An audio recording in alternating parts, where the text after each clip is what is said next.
إن الحمد لله نحمده ونستعينه ونستغفره ونعوذ بالله من شرور أنفسنا ومن سيئات أعمالنا من يهده الله فلا مضل له ومن يضلل فلا هادي له وأشهد أن لا إله إلا الله وحده لا شريك له وأشهد أن محمدا عبده ورسوله صلى الله عليه وعلى آله وسلم وعلى أبويه الرسولين النبيين الكريمين إبراهيم وإسماعيل وعلى كل النبيين والمرسلين وآل كل وسلم تسليما كثيرا. أما بعد فإن أصدق الحديث كتاب الله وأحسن الهدي هدي محمد صلى الله عليه وعلى آله وسلم وشر الأمور محدثاتها وكل محدثة بدعة وكل بدعة ضلالة وكل ضلالة في النار. أما بعد فالسلام عليكم ورحمة الله وبركاته. إليني التسواج لاتنو علي إليتي أمبالو نبا أرى الإمام أتوقع الإمام نينو شريعة تيوباسو تفاجل إنه سياق العقيدة والمنهج سياق العقيدة والمنهج يتوقع لروب بلورة أوناني إمام المسلمين الحاكم ولي الأمر السلطان أواتي وقع لروب بلورة إناني إلي. so inshallah ta'ala إن كامل يكيم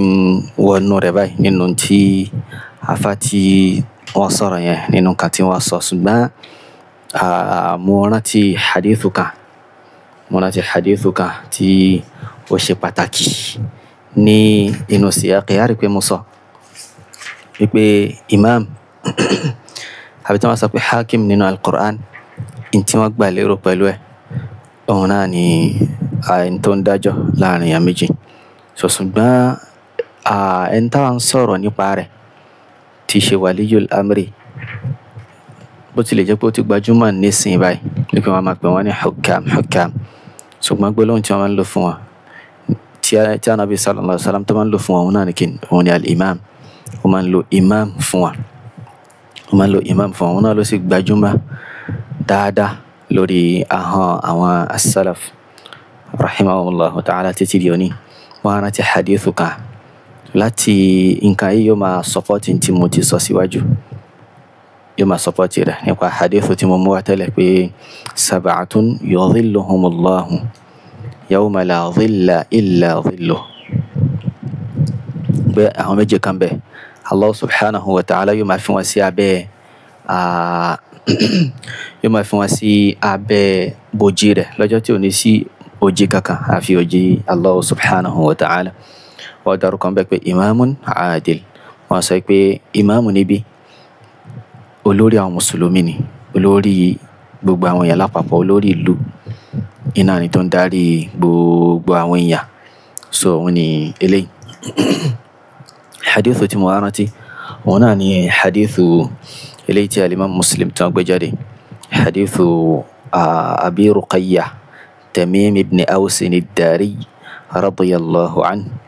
أن النبي صلى الله عليه وعلى آله وسلم قال الدين النصيحة ẹ̀sìn نصيحة إناني ẹ̀sìn نصيحة ni wọ́n ní pé قلنا لمن àwọn wá sọ fún Ànábì pé نصيحة fún ta ni ìrẹ̀ òjíṣẹ́ Allah subhanahu wa ta'ala wọ́n ní pé lillahi fún Allahu nasiha fún Allahu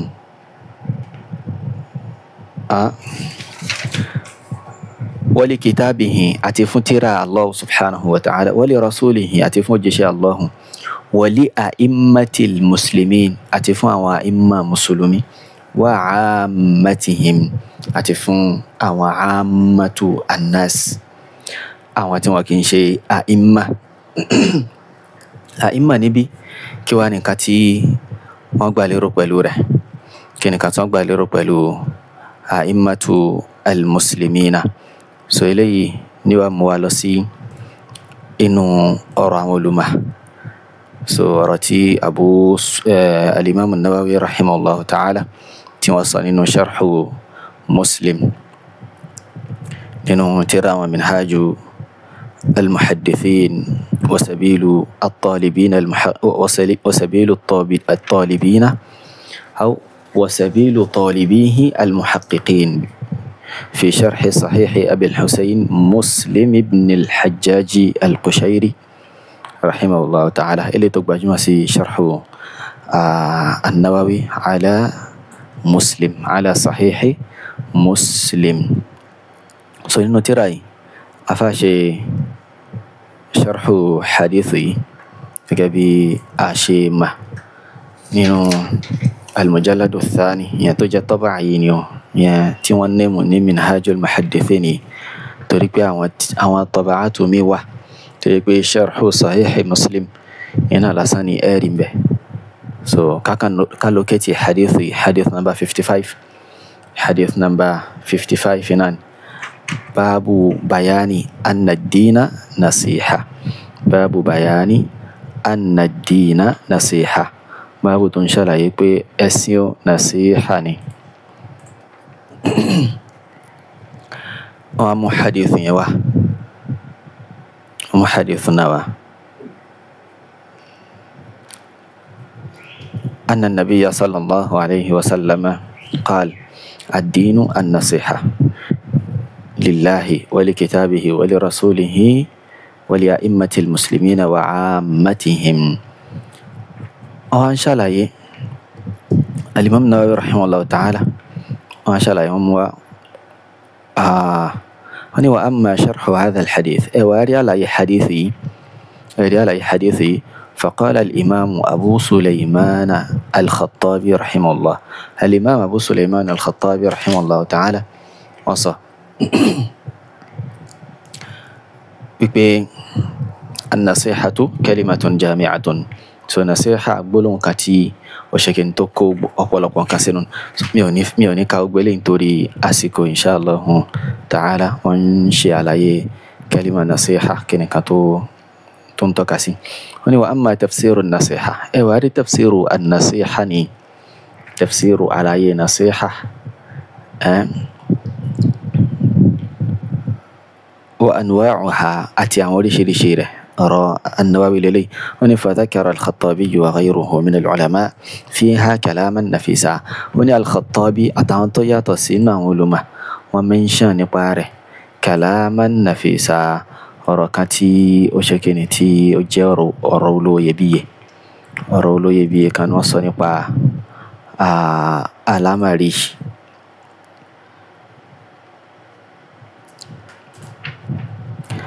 هنا نبكيني هنا نقول أنا أضم بعضه إلى بعض مختصرا èmi wá ṣe kí n máa kó gbogbo ẹ̀ pọ̀ lẹ́ni tí yóò ṣe kí n tí ó wá ṣe ní ṣókí máa kó gbogbo ẹ̀ pọ̀ gbogbo ọ̀rọ̀ táwọn olùmọ̀ sọ nípa rẹ̀ sẹ́rí kìí ṣe ọ̀rọ̀ afá kan lélẹ̀ bí táwa ń lọ wọ́n á ṣàlàyé an-nasihatu lillahi kí ni túmọ̀ rẹ̀ kí ni túmọ̀ an-nasiha lillah. bákan náà wọ́n ní an-nasiha li kitabihi nasiha fún tírà Allah subhanahu wa ta'ala ìtumọ̀ rẹ̀ wọ́n sọ. سلينا نصيحة لرسوله وسط ماره بتاع الله قالي وانك وأما النصيحة لأئمة المسلمين واري نصيحة فوا إما مسلمي نصيحة فوا إما مسلمي هونكني وني فمعاونتهم على الحق òun ni ká máa ràn wọ́n lọ́wọ́ lórí òdodo ká máa ràn wọ́n lọ́wọ́ lórí òdodo wa ta'atuhum fi ká sì máa tẹ̀lé wọn níbi òdodo yẹn wa amruhum bihi ká sì máa pa wọn láṣẹ pẹ̀lú òdodo pé òdodo eléyìí nǹkan tí ó tọ́ eléyìí ẹ̀yin aṣíwájú wa ẹ̀yin olórí wa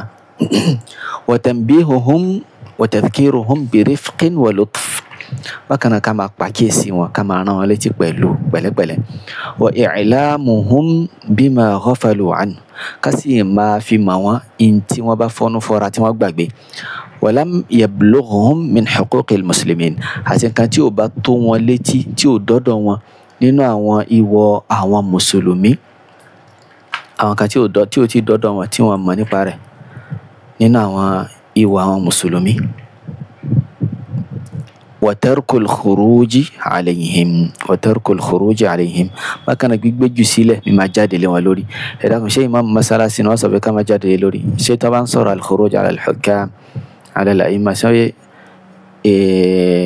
ọ̀rọ̀ imam masalasi máa ń débẹ̀ kì í débẹ̀. Wa ta'allufu qulubi nnasi li ta'atihim bákan náà ká máa kó ẹ̀mí àwọn èèyàn jọ ká máa kó àwọn èèyàn jọ lórí mímá tẹ̀lé wọn ká máa sọ tí ó mú àwọn èèyàn máa kórìíra wọn. Wọ́n ní qala al-Khattabi rahimahullah ta'ala sọ pé wa mina nasihati lahum nínú mímá ṣe nasiha fáwọn olórí li a'immatil muslimin ní pé kí ni as-salatu khalfahum mímá ṣe salatu lẹ́yìn wa mímá ṣe salat lẹ́yìn wa. Allahu akbar. So ẹ dákun ṣé imam masalasi wọ́n tún máa pé ká máa ṣe salatu lẹ́yìn rẹ̀ ní tí wọ́n gbé fún ní tí wọ́n gbé imam masalasi kalẹ̀ fún aslan òun náà ní kí ni as-salatu khalfahum òun náà ní ká máa ṣe salatu lẹ́yìn rẹ̀ kó tó wá lè dáadáa ní kí wal jihadu ma'ahum ká máa ṣe jihadu pẹ̀lú wọn ká máa ṣe jihadu pẹ̀lú wọn. Lẹ́yìn náà kọ́ wa ada'u as-sadaqati ilayhim wa ada'u as-sadaqati ilayhim ká máa gbé sọ́dákọ̀ wa ká máa gbé fún wa. So eléyìí ni mò ń rí fàásì nínú àlàyé eléyìí tó rí kọjá nípa pé àwọn olórí tí wọ́n bá fi lè pàṣẹ wípé sọ́dákọ̀ yín lọ́dún yìí ọ̀dọ̀ wa ní kẹ́ gbé wá á gbé lọ ṣùgbọ́n kì í ṣọ̀ranyàn. Bákan náà tá bá ti lè gbé fún wọn kò bùkátà sí pé àmọ́ tí wọ́n fi ṣe wọn ní pín dáadáa rárá wọn ní eléyàn kò ṣe kíni kò kà wá mọ́ àwa ti ṣe kíni àti ṣe tó jẹ́ ọ̀ranyàn lórí àti Allah subhanahu wa ta'ala ṣe lọ́ranyàn lé wa lórí lókùngbà tó lórí bá ti béèrè rẹ̀ kódà kí wọ́n bá béèrè gan ká lọ gbé fún wọn pé sàdákà mi lélẹ̀ kò sí nǹkan tí ó burú ń bẹ. Wa tarku al-khuruji bis-sayfi alayhim idha zahara minhum hayfun bákan náà gbígbé jù sílẹ̀ ìmáa jáde lé wọn lórí pẹ̀lú idà tí àìṣedéédé bá ṣẹlẹ̀ bọ̀wọ̀ wọn. So kẹ́ bá lè mọ̀ pé ìmáàmù àwọn mùsùlùmí olórí àwọn mùsùlùmí ni wọ́n bá wí kì í ṣe ìmáàmù masalasi o kì í ṣe ìmáàmù masalasi kan. So bí o ṣe rí nìyẹn tí àìṣedéédé bá ṣẹlẹ̀ látọ̀dọ̀ àwọn lórí a ṣe kí ni a ní jáde lé wọn lórí pẹ̀lú idà. Wọ́n dárúkọ idà kò túmọ̀ sí pé a máa jáde lé wọn lórí pẹ̀lú nǹkan mìíràn. Aw su'u 'ishra tàbí ìmáa bá ní lò pẹ̀lú àìdá àìṣedéédé sí yàn ó ń ṣẹlẹ̀ gbọ́wọ́ wọn ká ṣe kí ni a máa jáde lé wọn lórí. Wa alla yugharru bi thana'il kadhibi alayhim ká sì máa tàn wọ́n pẹ̀lú pé ká máa yìn wọ́n ní ìyìn tí ò nítumọ̀ ìyìn rọ́ nítorí pé a fẹ́ gba nǹkan lọ́wọ́ wọn. So ká máa tàn wọ́n pẹ̀lú rẹ̀. Wa an yud'a lahum bis-salah ká sì máa ṣe kí ni ká máa ṣàdúrà fún wọn pẹ̀lú wíwà dáadáa pẹ̀lú pé kí Allah kó tún wọn ṣe. Gbogbo eléyìí báyìí àwọn olórí náà ló wà fún àwọn olórí. So bí ó ṣe rí iná lélẹ́yìn ó ní wa hadha kulluhu ala anna al-murada bi a'immati al-muslimin al-khulafa'u wa ghayruhum. So ní gbogbo eléyìí pátá tá ń sọ yìí lórí pé kí n lórí pé ẹni tí wọ́n gbà lérò pẹ̀lú a'immatul muslimin nínú hadith òun ni àwọn al-khulafa'u wa ghayruhum mimman yaqumu bi umuril muslimina min ashabil wilayat. Allahu akbar. So àwọn onípele àwọn ni àwọn al-khulafa'u àtàwọn tó dàbí wọn àwọn khalifa àwọn olórí àtàwọn tó dàbí wọn àwọn tí wọ́n dàbí wọn bákan náà nínú àwọn tí pé wọ́n á máa mójútó àlámọ̀rí àwọn mùsùlùmí àti àwọn mójútó àwọn àlámọ̀rí àwọn mùsùlùmí. Àfáàní wa hadha huwa al-mashhur eléyìí ni in tó gbajúmọ̀ o eléyìí ni tó gbajúmọ̀ wípé túmọ̀ hadithi òun ni àwọn tó ń bá wí lélẹ́yìí kì í ṣe àwọn imam masalasi kì í ṣe imam central mosque ìlú kan. Ó ní wa qad hakahu aydan al-Khattabi ó ní pé a sì lè ṣe kíni ó ní pé hakahu aidan al-Khattabi náà ṣe kí ni àwọn náà wọ́n gbé nǹkan yìí wá àwọn náà ṣe hikaya ọ̀rọ̀ yìí thumma qala lẹ́yìn náà wọ́n ṣe sọ pé wa qad yuta'awwalu dhalika 'ala al-a'immati alladhina hum 'ulama'u ad-din. A sì tún lè tú bákan náà wọ́n lè tú sí pé àwọn tí wọ́n bá wí òun ni àwọn àìmọ̀ àwọn tó pé olùmọ̀ ẹ̀sìn ni wọ́n kì í ṣe imam masalasi gan olùmọ̀ ẹ̀sìn. wa anna min nasihatihim qabulu ma rawahu àti pé dájúdájú inú nasiha fáwọn yẹni pé nasiha fún a rí pé nasiha ti yàtọ̀ nasiha fáwọn olórí ni wọ́n ti mention síwájú yẹn sùnmọ́ tábà tún fi lè tú pé àwọn olùmọ̀ ẹ̀sìn ni wọ́n bá wí nasiha fáwọn òní pé kí ni qabulu ma rawahu gbogbo tí wọ́n bá gbà wá nùmà tí wọ́n bá ń sọ fún wa ní nùmà ká máa ṣe kí ni ká máa tẹ́tí ká máa gbọ́ ká sì máa gbà á. wa taqliduhum fil ahkam ká sì máa tẹ̀lé wọn níbi àwọn ìdájọ́ tí wọ́n bá ń report pé nǹkan báyìí ìdájọ́ rẹ̀ lé ká máa ṣe kí ni ká máa tẹ̀lé wọn níbẹ̀ ká máa tẹ̀lé wọn níbẹ̀. wa ihsanu adh-dhanni bihim ká máa ràn kan dáadáa sí wọn ká máa ràn kan dáadáa sí wọn. so káwo bí wọ́n ní wa amma nasihatu ammatil muslimin Allahu akbar ẹ wá rí ṣíṣe nasihatu fún ammatul muslimin ad-dinu nasiha qulna liman wa sọ̀rọ̀ wa li a'immatil muslimin wa ammatihim fún àwọn àìmọ̀ mùsùlùmí àwọn àìmọ̀ ilé àwọn olórí ìlú àti àwọn olùmẹ̀sìn. wa ammatuhum àwọn ammatul muslimina àwọn wà ní kíni wa hum man ada wulatil umuri àwọn eléyìí sì làwọn tí wọ́n yàtọ̀ sáwọn olórí Allahu akbar àwọn eléyìí ni wọ́n yàtọ̀ sáwọn olórí ìlú àwọn khulafa àwọn wulatul umur àwọn hukam àwọn ní kíni àwọn ní tí wọ́n gbà lérò níbí wọ́n ní fa innahum wọ́n ní wa amma nasihatu ammatil muslimin ẹ wá rí ṣíṣe nasiha fún ammatul muslimin bọ́n ọ̀nà tó máa ń gbà jẹ́ ni pé kí ni fa irshaduhum ká máa tọ́ wọn sọ́nà ká máa ṣe kí ni ká máa tọ́ wọn sọ́nà li masalihihim fi akhiratihim wa dunyahum ká máa tọ́ wọn sọ́nà lọ sí bí ẹni tí ó ṣe wọn láǹfààní ní alqiyama wọn àti nílé ayé wọn. so ẹni tí mo fẹ́ yọ níbẹ̀ kankan ilé pé ammatul muslimin òun ni kí ni òun ni man ada wulati al-umur man ada wulati al-umur àwọn tó yàtọ̀ sáwọn olórí àwọn ni ammatu al-muslimin àwọn ni ayyuhan nas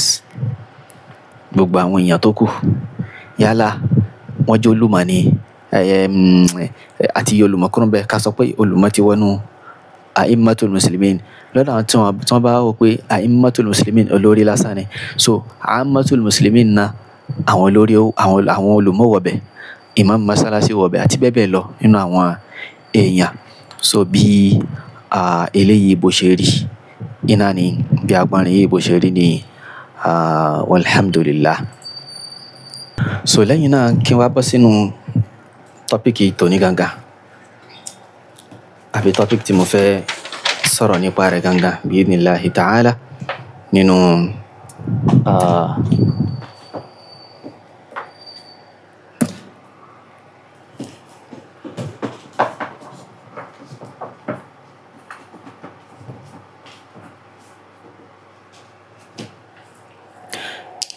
tọ́píkì tí mo fẹ́ sọ̀rọ̀ nípa rẹ̀ gangan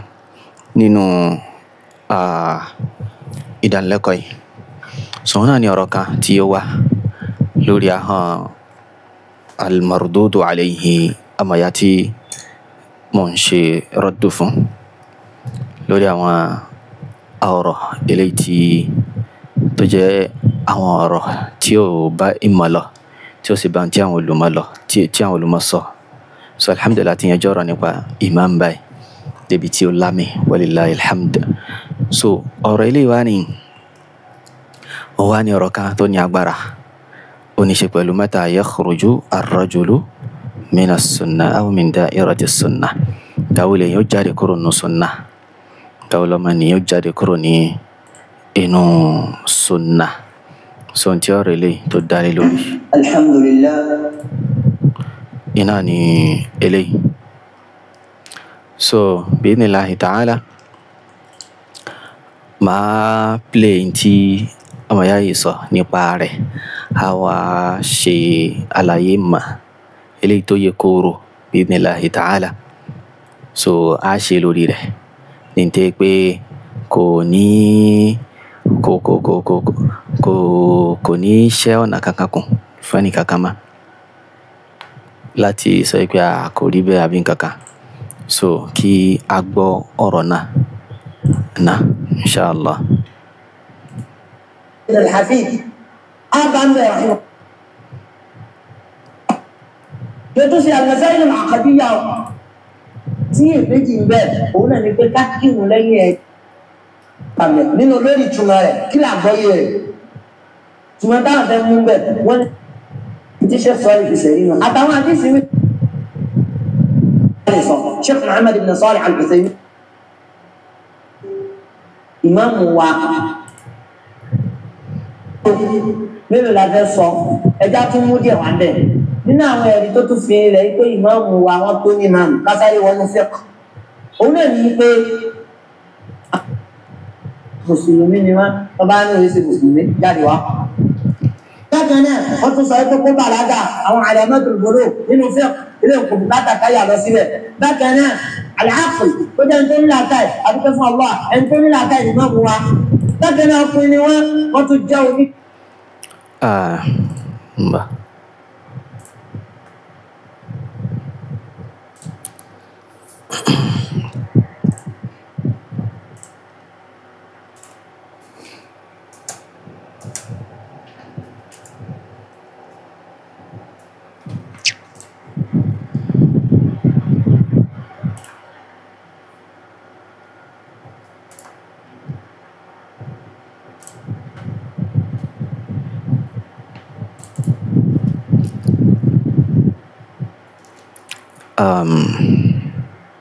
Dapat anda bawa dari sini. Saya tak ada ahli sunnah wal jamaah. Ini kalau tak sih, kalau ada ahli sunnah wal jamaah itu masih pasti dimaksud. Itu masih pasti dimaksud. Awal ni tak. Dan dia saya tak sedar. Saya juga pun ahli sunnah wal jamaah. Kau masuk deh. Wajib kalau bawa sah, wajib mesti tak dimaksud. Awal ni tak. Dan dia. Nah, ọ̀rọ̀ náà lélẹ̀ ká má bínú pé ó gbà mí kí n tó ìgbé jáde. Mo ti kọ́ tiẹ̀ tẹ́lẹ̀, bọ̀ mo ẹ̀ṣẹ̀ tún lọ wá lórí Facebook. Mo ti gbà pé mo ti kọ́ tiẹ̀ gan jáde tẹ́lẹ̀. So ní eléyìí báyìí nísìnyí. So kẹ́ wo bí èèyàn ṣe ń sọ̀rọ̀ pẹ̀lú passion tí wọ́n dẹ̀ ń lè ṣàgán tí wọ́n á ń béèrè ìbéèrè pé ó jẹ́ bí ó ń béèrè. Tí táyà bá ṣe kíní kan ṣe ẹ jẹ́ ká gbọ́. Saya tak sedar. Saya juga pun ahli sunnah wal jamaah. Kau masuk deh. Wajib kalau bawa sah, wajib mesti tak. Ayo pun ahli sunnah wal jamaah. Bukan wajib pun ahli sunnah wal jamaah.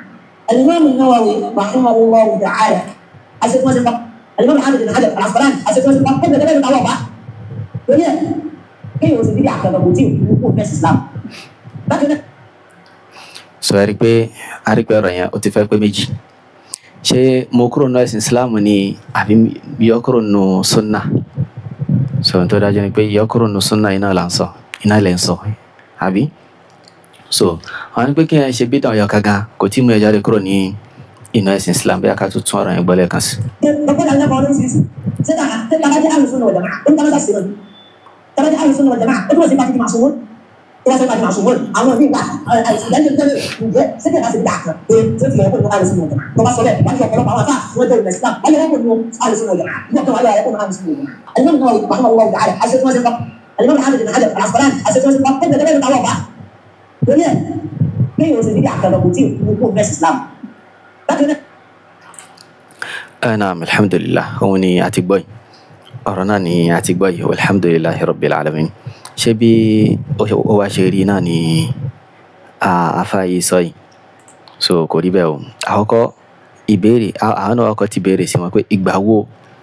lèyìn ó jáde kúrò nínú sunna bídà mélòó iná láre yàn tàbí sọ pé àìní ìsì jáde kúrò nínú sunna. So lẹ́yìn ní tí wọ́n lè rí mú wá ni wọ́n lè rí provide láíláí pé ó dìgbà iye bídà àbáyé ni pẹ̀lú ẹ̀rí iye bídà àbáyé ni pẹ̀lú ẹ̀rí wọn lè rí mú wá, wọn lè rí mú wá. So challenge lélẹ́yìí, tahaddi lélẹ́yìí. Bídà mélòó lẹ́yìn ó ṣe ká tó yọ jáde kúrò nínú ìjẹ́ ahlus sunnati wal jama'a. Iye bídà mélòó ni? Bákan náà ẹ fún wa lẹ́rìí ibi tó wà, ibi tá ti rí ká pé iye bídà báyìí náà lẹ́yìn ó ṣe kí ẹ tó jáde kúrò nínú sunna nabi sallallahu alayhi wa sallam. Ìyẹn pé tá tó lè pè yàn ní oníbídà. So nǹkan yìí náà ó yẹ kí n ti ọ̀rọ̀ yìí síwájú. Ó jẹ́ nǹkan tó ṣe mí lé mà wípé àwọn tí wọ́n ń pàpè mara tí wọ́n sì ń claim pé àwọn ń ṣe rọ́dù fún àfáà yìí, wọ́n ń ṣe rọ́dù fún àfáà yìí, ó ṣe mí lé mà gan pé wọ́n fi ọ̀rọ̀ yìí kalẹ̀, wọ́n tiẹ̀ mẹ́nubà rárá, wọ́n mẹ́nubà rárá, wọ́n kàn wọ́n rán nǹkan mi. So ó di nǹkan méjì báyìí tó jẹ́ nǹkan tó ṣe pàtàkì tí wọ́n dẹ̀ fi kalẹ̀. Ṣé ẹni tí wọ́n kàn sọ nípa yín lásán ló kàn yín ni ọ̀rọ̀ nípa ẹ̀sìn Allah subhanahu wa ta'ala ìyókù náà? Lórí pé ọ̀rọ̀ nípa ẹ̀sìn náà eléyìí tẹ́ ń sọ yẹn náà lè pé ó ní ṣe pẹ̀lú personality ju nǹkan mi lọ. So ṣùgbọ́n lè tẹ́ pé umurun diniyatun mahdha ẹ wá mẹ́nu bà ẹ̀sùn kankan nípa rẹ̀. So ó jẹ́ nǹkan tó ṣe mí lé mà torí pé mo ń gbìyànjú torí kò fi bẹ́ẹ̀ sáyé náà. So kò sì sí pé bóyá kì í pé bóyá pé ó wà wù mí náà kí n máa jáde kí n máa ṣàlàyé. Ṣùgbọ́n mo ń gbìyànjú láti gbọ́ apá ilé tápá yìí bá ti sọ̀rọ̀ máa gbọ́, tápá ilé náà bá ti sọ̀rọ̀ máa gbọ́ pé kí ni nǹkan tí wọ́n fẹ́ sọ, ṣé wọ́n ti fèsì lórí gbogbo ntẹ́ni yìí sọ sóyìí ti tán. So tí n bá rí wá rí pé wọn ò tí fèsì lórí àwọn nǹkan kan tó ṣe pàtàkì, máa jùlẹ̀ orí nǹkan mẹ́ta náà lẹ́ni yìí sọ nínú ọ̀rọ̀ tó sọ yẹn tó jẹ́ nǹkan gbòógì mẹ́ta. Yẹn Afa Abdul Qadir nǹkan gbòógì mẹ́ta. Alákọ̀ọ́ ni tó ní ṣe pẹ̀lú imam. Àwọn ọmọ ìyá yìí wọ́n sọ̀rọ̀ nípa ìyàn, wọ́n sọ̀rọ̀ nípa rẹ̀ níwọ̀nba. So tó jẹ́ pé tẹ́kímílà ní tèmi ṣe yẹn láti fi ṣe mu'azara lórí ọ̀rọ̀ wọn pé nǹkan báyìí tẹ́ bá gbé gbọ̀nà báyìí tí mo gbà ṣàlàyé yaqta'u al-hujja aw yaqta'u hadha ar-rajul wa yudammiruhu. So yóò destroy rẹ̀, yóò kò ní jẹ́ kó lè rí nǹkan kan sọ́mọ́ bi'idhnillahi ta'ala. Àyàfi àtàmà ní okùn, àtàmà iná ní okùn tó pé yóò hàn sí gbogbo ẹni tó bá lójú tó sì ní làákàyè pé ẹni yìí ó kàn wá wàwí lásán, kò sẹ́ẹ̀dì kankan fún wa lórí nǹkan yìí. Alhamdulillahi rabbil alamin. So àwọn oríṣiríṣi mo ti gé jáde, mo ti post sórí Facebook. So nǹkan lẹ́ẹ̀kejì tó sọ̀rọ̀ nípa rẹ̀ òun náà ni eléyìí báyìí, òun náà eléyìí nípa pé gbàwo lẹ́yìn ó jáde kúrò nínú bídà, lẹ́yìn ó jáde kúrò nínú sunna bọ́ sínú bídà, àti pé ṣé tẹ́ bá jọ ní sunna ṣé kí ẹ máa ṣe ó tún wọ́n ti pé kí ẹ máa ṣàyè ṣe ni. So àti pé tó bá fi lè sọ bẹ́ẹ̀, tó bá fi lè sọ pé tẹ́ bá ti khalafa nǹkan yọkan èèyàn ó jáde kúrò nínú sunna, ìwọ gan ó ṣe kí ni ó yọrọ ẹ̀ jáde. Imam Ibn Hajar ńkọ́, Al-Hafidh An-Nawawi ńkọ́, àṣẹ tí wọ́n ṣe ńkọ́. So nǹkan ẹlẹ́kẹta tó ṣe pàtàkì táwọn ọmọ yóò sọ̀rọ̀ lórí ẹ̀ òun náà ni tí máa tún máa sọ̀rọ̀ lórí ẹ̀ lẹ́yìn eléyìí inshallah ta'ala, nípa pé àti pé ẹ má jẹ́ kí n síwájú tó nípa jarh wa ta'dil àbí pé lágbáyà sọ nǹkan nípa eléyìí ó lè tó bá wù yàn yóò gbà, tó bá sì wù yàn ó lè má gbà. So kí n má bẹ̀ ju inshallah ta'ala, kí n má ti gbà wá jùjù. So wọ́n wá fi àwọn ọ̀rọ̀ yìí lẹ̀ wọ́n sọ̀rọ̀ nípa lórí rẹ̀, but mo sì ní husnul dhanni bóyá wọ́n padà sọ àbí nítorí pé n tó sọ aláwọ̀ kọ̀ọ̀kan ló ṣẹlẹ̀ kejì àti bẹ́ẹ̀ bẹ́ẹ̀ lọ kí mo sọ síwájú náà tẹ́lẹ̀. So bóyá nítorí nǹkan yìí ni, so torí pé nǹkan ọ̀rọ̀ méjì ni wọ́n ti sọ lórí ọ̀rọ̀ yìí báyìí nísìnyí, nǹkan yẹn kan náà ni wọ́n yanjú. Àwọn méjì ọ̀tọ̀ọ̀tọ̀ náà ti sọ̀rọ̀ lórí rẹ̀, nǹkan yẹn kan náà wọ́n yanjú. Tó tún wọ́n sọ pé àwọn méjèèjì wọ́n ti gbọ́rọ̀ yẹn, wọ́n sì mẹ́nu bà alámọ̀rí, wọ́n ti post nǹkan mi lánàá wípé àwọn sọ̀rọ̀ lónìí nípa pé continuation lórí ọ̀rọ̀ ìmáàmù kankan. Ọ̀rọ̀ ìmáàmù lásán kọ́ lẹ́ni yìí ń dàrú náà ẹ̀sìn pẹ̀lú nǹkan tó fi fún yín lésì. So tẹ́ bá yẹ pé nǹkan kan tó kàn yín jù ní ẹni torí ẹ̀ jáde ní ẹ gbọ́dọ̀ ṣàlàyé àwọn nǹkan míì tó rọ̀ mọ́, torí pé táwọn èèyàn yìí tí wọ́n mọ ọ̀rọ̀ wọn lé lórí náà ilé, tí wọ́n mọ gbòòrò ju yín, gbogbo nǹkan tẹ́ ń sọ nípa ìmáàmù tí wọ́n fẹ́ gbà, tí wọ́n mọ lórí náà ilé. So ẹ gbọ́dọ̀ yanjú ẹ̀ fún wọn pẹ̀lú ìmà bi ilmin wa adl, so bí ó ṣe rí náà nìyẹn. So ìbéèrè afa Abdulqadir kìnnà afa Abdulqadir Ismail Babatunde. So ìgbà wo ni ìpìlẹ̀ mélòó lèyìn ó khalafa nínú ìpìlẹ̀ àwọn ahlu sunnah kó tó di oníbídà o? Ìgbà wo ni ó jáde? Mélòó ni? Ẹ bá wa kà, ṣé méjì ni, ṣé mẹ́ta ni, ṣé mẹ́rin ni? Ẹ dákẹ́ bá mú wá pẹ̀lú ẹ̀rí láti inú al-Qur'an, láti inú sunnah,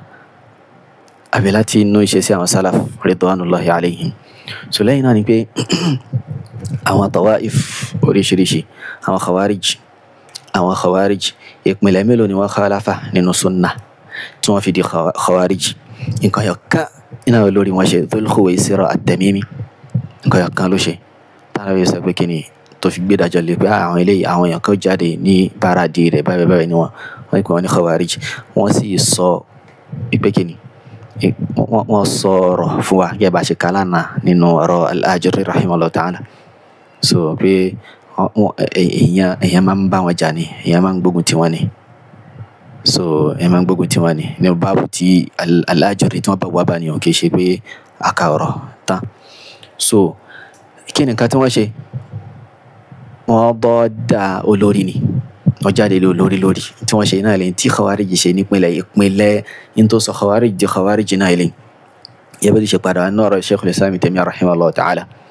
Aláwọ̀kan ni ẹlẹ́ẹ̀kejì àwọn Mu'tazila. Kí ni nǹkan tí wọ́n ṣe? Nǹkan yọ̀kan ni wọ́n ṣe, nǹkan yọ̀kan. Challenge sí lélẹ́yìí tó bá sọ pé nǹkan yọ̀kan kọ́ ni wọ́n ṣe tí wọ́n fi di Mu'tazila nípínlẹ̀. So kò túmọ̀ sí pé àwọn nǹkan mi ò padà wá jáde lábẹ́rẹ́, ṣùgbọ́n nǹkan yọ̀kan ni wọ́n ṣe tí wọ́n fi jáde kúrò ní sunnah. Wasil ibn Atanan i'tazalana Wasil ṣe i'tizalu wa. Kí ni nǹkan tó ṣe? Al-qawlu bil manzilati bayna al-manzilatayn. Kí n sọ pé ẹni tó bá jẹ́ lẹ́ṣẹ̀ ńlá, ọlọ́tí, onízìnà, kì í ṣe mùsùlùmí ilé ayé, kì í ṣe kèfèrí ilé ayé, yóò wà láàrin méjì ni, ó wà láàrin ìjẹ́ kèfèrí àti ìjẹ́ mùmínì. Tó bá dá al-qiyamah tán nìkan yóò wọná gbére, yẹ bá khawarij ṣe sọ. So in tí wọ́n ṣe nípínlẹ̀ iná ilé tí wọ́n fi di Mu'tazila. Qadariyya ya ikhwanana, kí ni Qadariyya ṣe? Nígbà tí àwọn èèyàn tí wọ́n wá láti Basra, tí wọ́n wá bá Ibn Umar, tí wọ́n wá sọ fún pé qad dhahara qibalana unasun, àwọn èèyàn kan ti hàn lọ́dọ̀ wa o. Nǹkan báyìí ni wọ́n sọ. Kí ni wọ́n sọ? Pé yaquluna alla qadar wa anna al-amra unuf. Kò jù bẹ́ẹ̀ náà lọ, pé kò sí kádàrá, Allah ò mọ̀ nípa nǹkan tó ń ṣẹlẹ̀, kì í pa Allah ti kọ̀dárọ̀ gbogbo nǹkan tó ń ṣẹlẹ̀ yìí tẹ́lẹ̀. So lẹ́yìn ìgbà tó bá tó ṣẹlẹ̀ tán ló tó mọ̀ nǹkan yọ̀kan náà. Kí ni Ibn Umar sọ? Ẹ sọ fún wọn pé mo bọ́ pa bọ́sẹ̀ kúrò lára wọn. Wọn sì lè jẹ́ Allah sì ní gbà nǹkan lọ́wọ́ wọn tí wọ́n fi nígbàgbọ́ sí kádàrá. Torí pé mo gbọ́ bàbá mi tó ń sọ pé òun gbà Nabi sallallahu alaihi wasallam tó ń sọ pé baynama nahnu julusun inda rasulillahi sallallahu alaihi wasallam idh tala'a alayna rajul shadidu bayadi thiyab shadidu sawadi ash-sha'r la yura alayhi atharu as-safar wa la ya'rifu minna ahad. So tí tó fi wá kó tiẹ̀ débi kí ni wa akhbirni 'an al-iman an tu'mina billahi wa malaikatihi wa kutubihi wa rusulihi wal yawmil akhir wa tu'mina bil qadari khayri wa sharri. So kò jù bẹ́ẹ̀ náà lọ, nǹkan yọ̀kan náà. So lẹ́yìn náà Al-Hasan ibn Salih ibn Hayy, kí ni nǹkan tó ṣe? Nǹkan yọ̀kan náà ni. Ó ní rúurí àwọn khawarij, ó ní i'tiqadu pé ó tọ́ kí ẹ jáde lé olórí lórí. Tòun ti bẹ́ẹ̀ nǹkan al-Imam al-Dhahabi rahimahullah ta'ala ó jẹ́ kó yé wa pé kí ni àwọn àyíma bá dáa rẹ̀. Al-Hafiz al-Mizzi nínú Tahdhib wal-Kamal, àwọn náà máa riwayat wà lóríṣiríṣi ní pé kí ni al-Imam Ahmad ó bá dáa rẹ̀. Wọ́n bá dáa rẹ̀ nítorí pé kí ni, nítorí pé ó ní àdìsọ́kàn wípé ó tọ́ kí ẹ jáde. So torí ẹ̀ ń gbà tí al-Karabisi tó ń dìfẹ́ǹdì ẹ̀ pé tẹ́ bá ń sọ pé Al-Hasan ibn Salih ó jáde, lágbájá náà jáde, ẹ̀wò irú nǹkan tẹ́ ń sọ ni tẹ́ mọ́ ilé yòó pé tẹ́ bá fẹ́ sọ pé tẹ́ bá ṣàṣìṣe yóò jáde kúrò nínú sunnah. So tẹ́ bá mú Al-Hasan ibn Salih gbé nítorí pé ó jáde lórí òun dìfẹ́ǹdì ẹ̀ ni o. Àwọn ẹ̀rí gbogbo gbajúmọ̀ lọ́dọ̀ àwọn àyíma pé tẹ́ bá ti wá fákọ̀ àwọn ìkọ̀ bídà yìí, ìyẹn ṣe kí ni, ìyẹn ti don bídà nìyẹn, n tó gbajúmọ̀ nìyẹn. Òun wá ń dìfẹ́ǹdì Al-Hasan ibn Salih yẹn Al-Karabisi nínú tírà al-Mudallisun. Wọ́n ní pé tẹ́ bá fẹ́ sọ pé Al-Hasan ibn Salih ó ní rúurí àwọn khawarij, ṣe bí Ibn Zubair lélẹ̀ ó jáde, Al-Hasan ò tiẹ̀ jáde rárá, Ibn Zubair òun jáde tiẹ̀. À ń bọ̀ àyànjọ́ ilé insha Allah ta'ala, à ń bọ̀ àyànjọ́ rẹ̀ bí a kà sí àyànjọ́ rẹ̀ náà sí pé ìyàtọ̀ wà láàrin kéèyàn kó sí àṣìṣe, kéèyàn kó sí ta'wil, àti kéèyàn ṣe kíni, kéèyàn ti ní àdìsọ́kàn kan pé àdìsọ́kàn tèmi lélẹ́yìí. Hadha huwa al-qadru al-fariq, in tó ń ṣòpinya láàrin nǹkan tẹ́ ń sọ àti in tó ń ṣẹlẹ̀ náà ilé. So bí An-Nawawi kankan ó ti ní táwọn olùmọ̀ ti sọ nípa wọn, kì í ṣe nítorí pé àṣìṣe wọn ó wá jọyọ̀ kan péré, èpè nítorí pé àṣìṣe wọn jọyọ̀ kan nínú sifat lásán iná ni wọ́n á fi wọ́n lẹ̀ ni wọ́n fi yọ wọ́n, kì í ṣe nítorí rẹ̀, ṣùgbọ́n nítorí kíni, nítorí tí òdiwọ̀n tí wọ́n ṣe àti pé bí àlámọ̀rí wọn ṣe rí, àlámọ̀rí wọn ọ̀tọ̀ ni, àlámọ̀rí wọn ọ̀tọ̀ ni. Ó ti ní táwọn olùmọ̀ fi yanjú eléyìí, ẹ padà síbẹ̀ rí kí làwọn olùmọ̀ fi defend Ibn Hajar, kí làwọn olùmọ̀ fi defend An-Nawawi rahimahullahu ta'ala. So ní tẹ́ǹbù kátà láti mọ̀ eléyìí kẹ́ máa kó ìrújú wa, so bó ṣe rí náà nìyẹn lẹ́yìn náà a wá kó àwọn oríṣiríṣi ọ̀rọ̀ wa bi'idhnillahi ta'ala. Àkọ́kọ́ àwọn ọ̀rọ̀ tí ó máa tọ́ka sí pé tí wọ́n bá ti khalafa ìpìlẹ̀ ọyọ kan nínú ìpìlẹ̀ sunna, ohun táwọn ti jáde kúrò nínú sunna, ohun táwọn ti jáde kúrò nínú sunna, kò sì sí ààyè kankan fún pé ẹ̀ṣẹ̀ ọyọ kan ní iṣẹ́ kìíní kan ní, rárá, kò jọ ọyọ kan náà lọ. Tí wọ́n bá ti khalafa ọyọ kan nínú àwọn ìpìlẹ̀ sunna, ìyẹn orun tó ń kọ́ ó ti kúrò ní inú àwọn onísunna, ó ti kúrò nínú àwọn onísunna, ẹni pé ìpìlẹ̀ rẹ̀ gan kì í ṣe ìpìlẹ̀ sunna aslan, àbí pé ó tiẹ̀ wá khalafa, wọ́n tó wá ṣe iqamatul hujja fún, wọ́n sọ fún, kò wá gbọ́, tá a sì rí pé èèyàn yìí ó ti gbọ́ nǹkan yìí, ó dá nǹkan yìí mà, kò sí ta'wil, kò sí jahlu láàrẹ̀, kò sí. So bí ó ṣe rí náà ní eléyìí. Al-Imam Ahmad alayhi rahmatullah nínú usulu as-sunnah,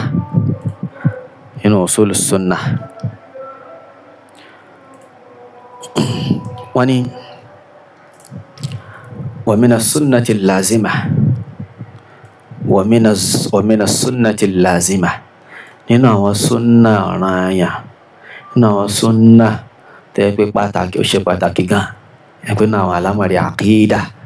tẹ́ pé ọ̀ranyàn ni allati man taraka minha khaslatan, eléyìí tẹ́ gbé ẹnikẹ́ni tó bá fi lè gbé ọ̀kan kalẹ̀ níbẹ̀, lam yaqbalha wa yu'min biha, kò gbà wọlé kò sì nígbàgbọ́ sí, kò gbà wọlé kò nígbàgbọ́ sí, lam yakun min ahliha, kò ní jẹ́ kankan náà àwọn onísúnnà, kò ní jẹ́ ara àwọn onísúnnà, kò ní jẹ́ kankan náà àwọn onísúnnà. Ọ̀rọ̀ al-Imam Ahmad alayhi rahmatullah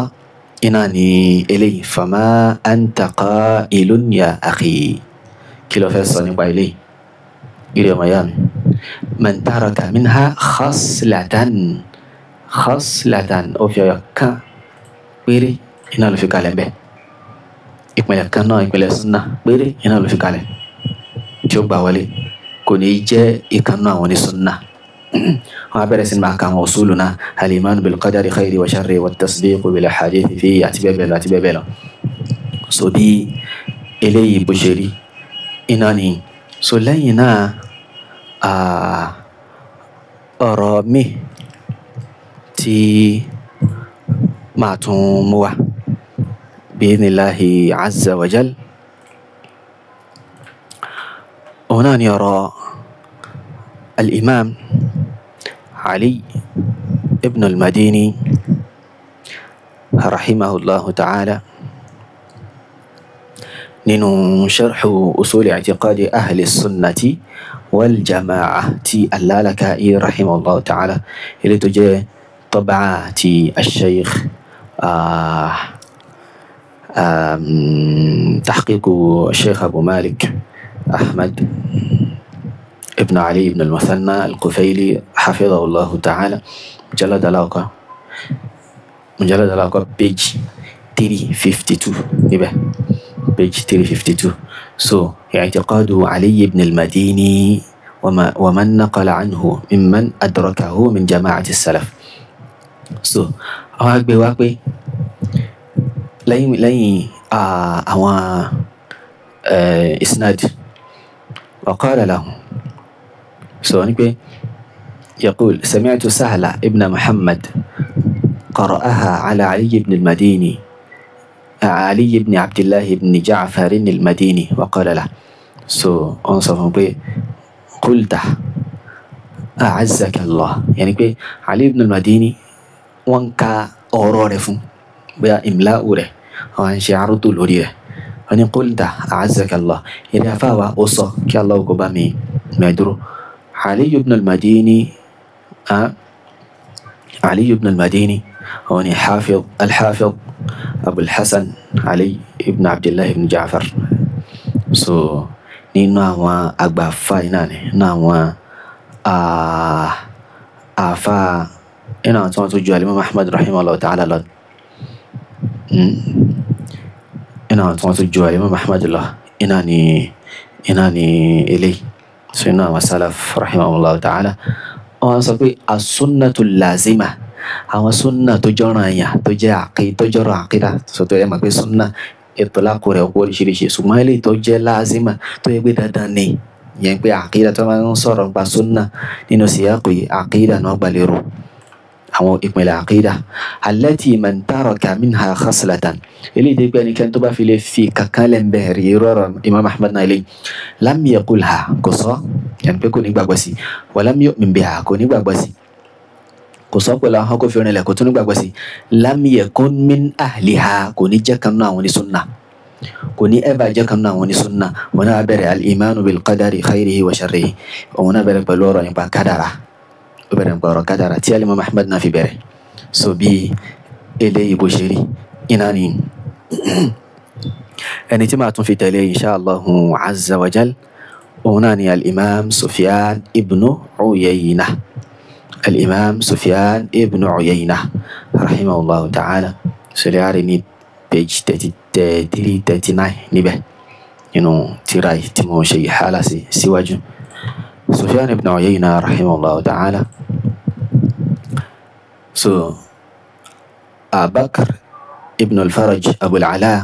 قال سمعت سفيان ابن عيينة مقبل سفيان ابن عيينة تنسى يقول تنسى السنة 10 سنة ومواني sunna o mẹ́wàá ni eléyìí kí n sáré fọ èsì ráńpẹ́ lórí àwọn kan tí wọ́n fẹ́ máa dá tí wọ́n fẹ́ máa ṣe at-tashkik nípa usulu sunna tàbá ń sọ pé usulu sunna o ẹni tó bá yapa kankan nù rẹ̀ yóò jẹ́ oníbídà so wọ́n á máa sọ pé sunna o gan ṣé usulu sunna ti pé ẹnu àwọn olùmọ̀ọ́kọ lórí rẹ̀ ẹnu àwọn olùmọ̀ọ́kọ lórí rẹ̀ tó ń sọ tó bá yẹ pé n tó gbà lérò pé ẹnu òkò lórí rẹ̀ aslan irọ́ iná ilé ṣùgbọ́n ẹnu òkò lórí rẹ̀ bóyá n tó gbà lérò nígbà afẹ́lẹ́ gbà wá n tá fẹ́lẹ́ gbà wá ó yàtọ̀ sí n tá fẹ́lẹ́ gbà wá kò tó wá sí lójú kan ṣẹ̀dá kò ṣe sunna nabi sallallahu alaihi wasallam gan sójú kan ló wà ṣé hadith anabi sójú kan ló wà ṣé àfàyọ̀ kan ṣé ó ní ìhàtọ̀ pẹ̀lú sunna orí ògbẹ̀gbà wa so lẹ́yìn náà ẹlẹ́kejì wa ni pé as-sunna ọ̀rọ̀ nípa sunna ọ̀rọ̀ nípa àkídà tí wọ́n sọ pé usulul i'tiqad àti bẹ́ẹ̀ bẹ́ẹ̀ lọ òun ni pé àlámọ̀rí kan ní dé pé àwọn olùmọ̀ wọ́n ń kọ́ wọ́n ń dà wá náà rẹ̀ bí wàhálà ṣe ń ṣẹlẹ̀ nípa àwọn nǹkan yẹn lásìkò wọn ibi tí mukhalafa bá wà láàrin àwọn onísúnà àtàwọn oníbídà ibẹ̀ yẹn ni àáfàá àsìkò yẹn ni ó concentrate lé lórí tí ó kọ tírà nípa rẹ̀ so gbogbo ẹ̀ pátá mọ̀jùmọ́ rẹ̀ ara àwọn yẹn lásìkò yìí gan tí wọ́n ti kó àwọn kan yìí jọ tí wọ́n ti kó jọ pé àwọn usulu sunna wọ́n ti kó jọ sínú tírà ọ̀yọ̀ kan so dé pé wọ́n á yọ ìntàfẹ́lẹ́ yóò bá mú wá ìntàfẹ́lẹ́ ìmú wá tẹ́lẹ̀ yóò mú wá wọ́n á fi sí àti bẹ́ẹ̀ bẹ́ẹ̀ lọ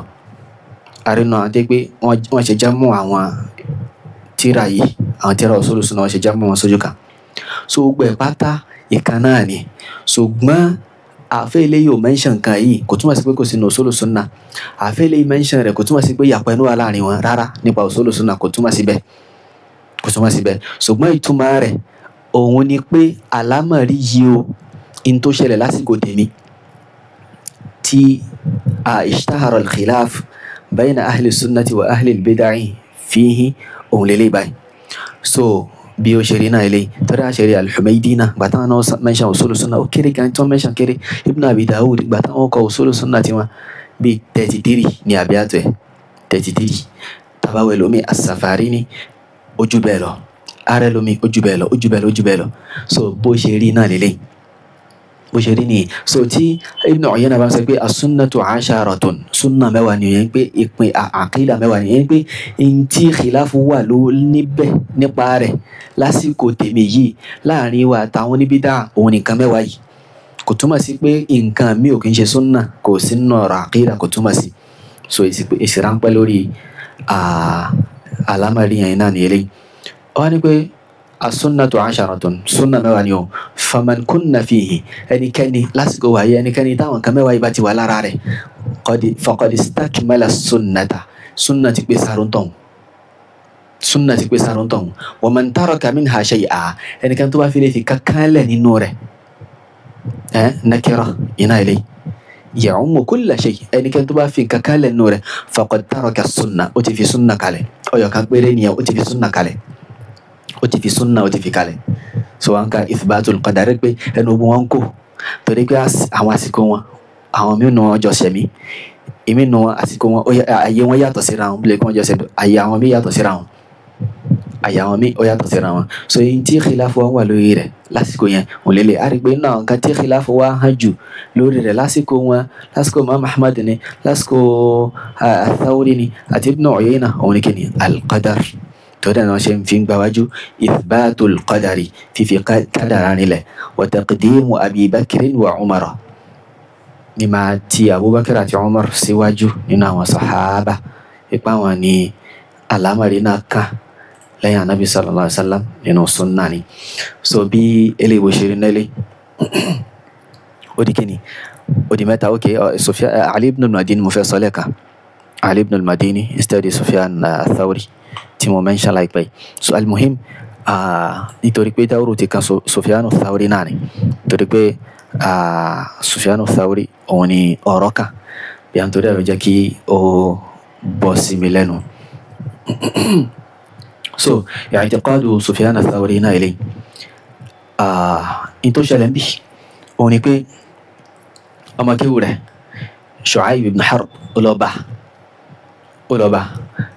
oni قلت لأبي عبد الله سفيان بن سعيد الثوري، ولون صفى أبو عبد الله سفيان بن سعيد الثوري بيبي حدثني بحديث من السنة، حديث كف منه سنة ينبغي نبقى عقيدة ينفعني الله بيتي الله وتيو في شمال أنفاني عز وجل. فإذا وقفت بين يدي الله تبدر نواجه الله سبحانه وتعالى وسألني عنه طبعا بمين باره فقال لي تنصك من أين أخذت هذا؟ إن بلو تكباين كان يكبي عقيدة تيكوني لا تسوكني. قلت ما صفك بي يا ربي رولو لدامي حدثني بهذا الحديث سفيان الثوري لو صف ميو وأخذته عنه ودار متكبا فأنجو أنا طبعا بقرا فمني وصدادا فمي إميو لانتي مي توريك إيوالو سيميلانا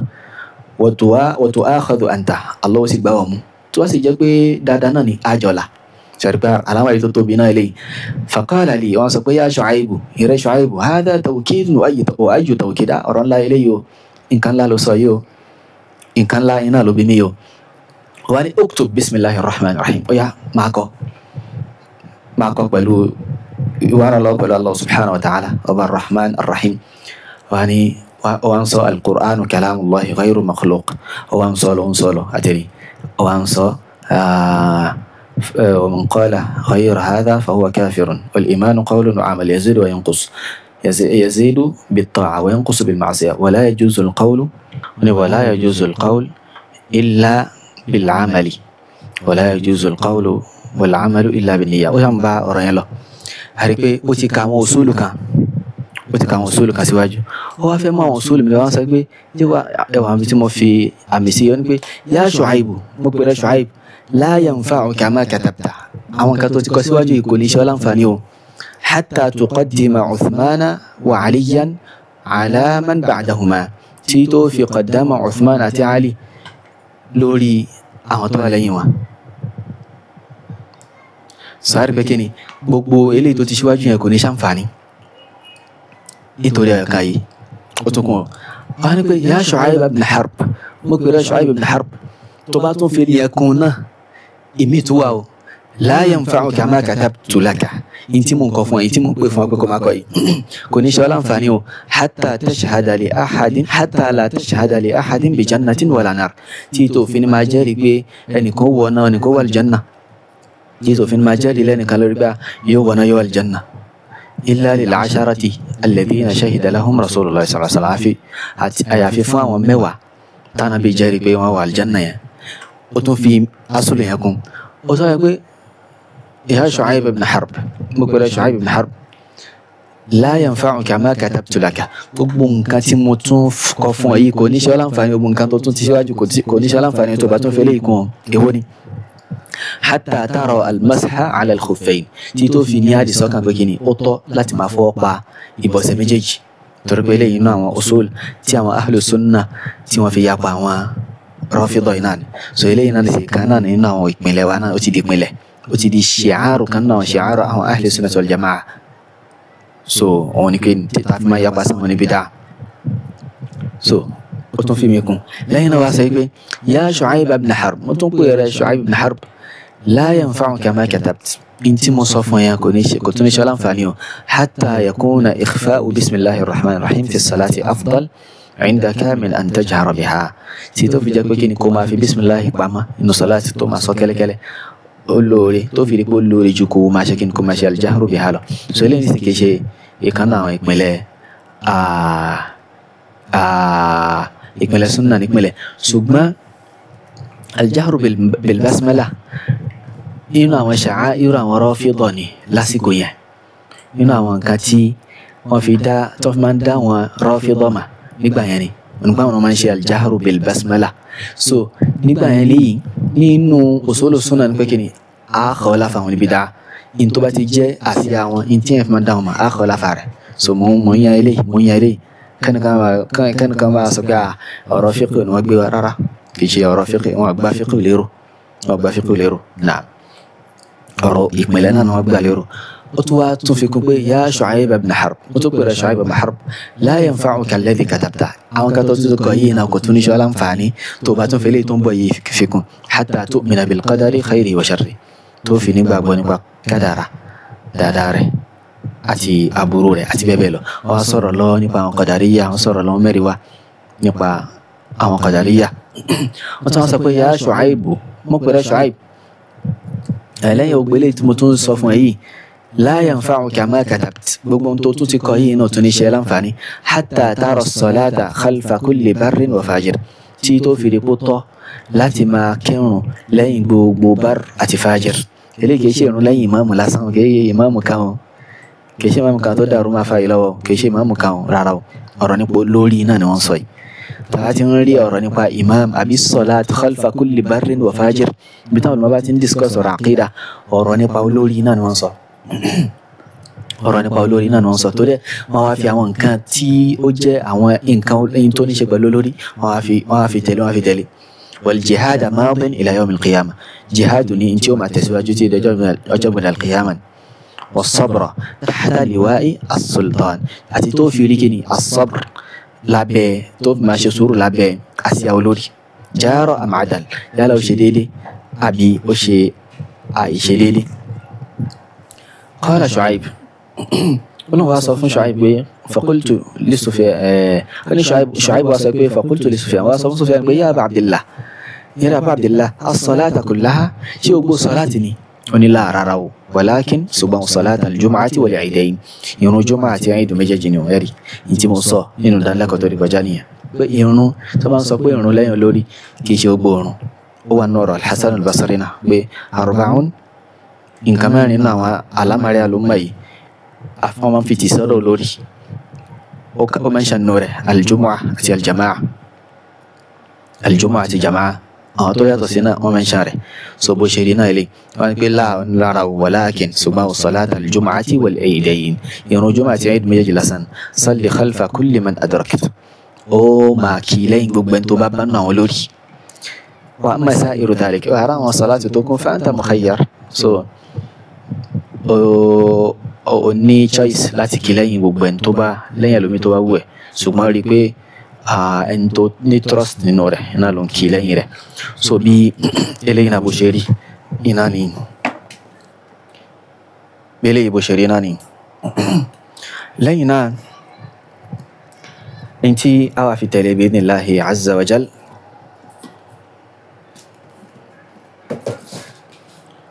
òun ni ọ̀rọ̀ Harb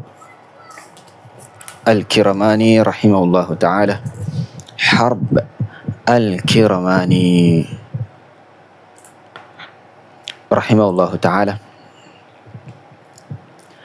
الإمام حرب الكرماني عليه رحمة الله نينو إجماع السلف في الاعتقاد تراما تماكوركاني إجماع السلف في الاعتقاد أقبلوا بما سلف نينو عقيدة أقبلوا بما سلف نينو عقيدة كما حكاه الإمام حرب بن إسماعيل الكرماني. So ijma'u lele yo akpenu kwa salaf ina lele. So afa wan so